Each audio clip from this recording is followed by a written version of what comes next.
මම ඉස්සෙල්ලා ටියුටෝරියල් වලදී ඔයාලට හඳුන්වලා දුන්නේ කොහොමද Python ප්‍රෝග්‍රෑම් එක අපේ කම්පියුටර් එකට ඉන්ස්ටෝල් කරගන්නේ කියන එක.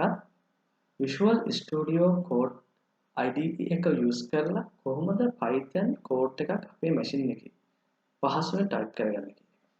ඊට පස්සේ ඊළඟ ටියුටෝරියල් එකේදී මම ඔයාලට කියලා දුන්නා කොහොමද සාමාන්‍ය ටෙක්ස්ට් එඩිටර් එකක් යූස් කරලා නෝට්පෑඩ් එක යූස් කරලා Python ප්‍රෝග්‍රෑම් එකක් අපේ කම්පියුටර් එකේ රන් කරගන්නේ කියන එක. Python වල සියලුම දේ අපි ඔබ්ජෙක්ට් එකක් විදිහට සලකනවා. variable එකක් function එකක් වුණත් අපි ටයිප් කරන කෝඩ් එක වුණත් ඔබ්ජෙක්ට් එකක් විදිහට තමයි අපි Python ප්‍රෝග්‍රෑම් එකේදී හඳුන්වන්නේ. Python වල සියලුම ඔබ්ජෙක්ට් වලට ආවේනික වුණ ID එකක් තියෙනවා. type එකක් තියෙනවා. ඒ වගේම value එකක් තියෙනවා.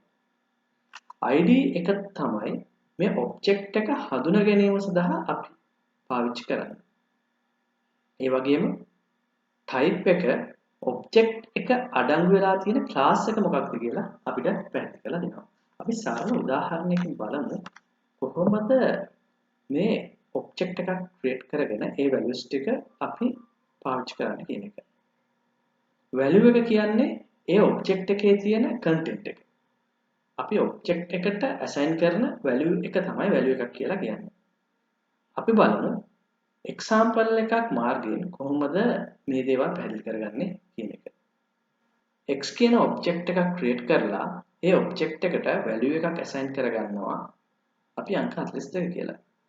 අපි බලමු මේ ඔබ්ජෙක්ට් එකට අදාළ ID එක මොකක්ද කියලා. එතෙන්දී අපිට සරලව කරන්න තියෙන්නේ මේ විදිහට ID කියලා ටයිප් කරලා ඔබ්ජෙක්ට් එක ඒ ID එකට මේ ආකාරයෙන් පාස් කරන එක. එතකොට අපිට බලා ගන්න පුළුවන් මේ ඔබ්ජෙක්ට් එකේ ID එක මොකක්ද කියන්නේ. ඒ වගේම අපි දන්නවා හැම ඔබ්ජෙක්ට් එකකටම අදාළව class එකක් තියෙනවා. එහෙනම් type x කියලා ටයිප් කරාම අපිට පුළුවන් මේ ඔබ්ජෙක්ට් එකට අදාළ වෙන class එක මොකක්ද කියලා දැනගන්න. අපි මෙතනදී ටයිප් කරේ අංක 42 කියන integer value එකක්. එතකොට මේ ඔබ්ජෙක්ට් එකේ type එක integer කියන එක අපිට මෙතනදී බලා ගන්න පුළුවන්.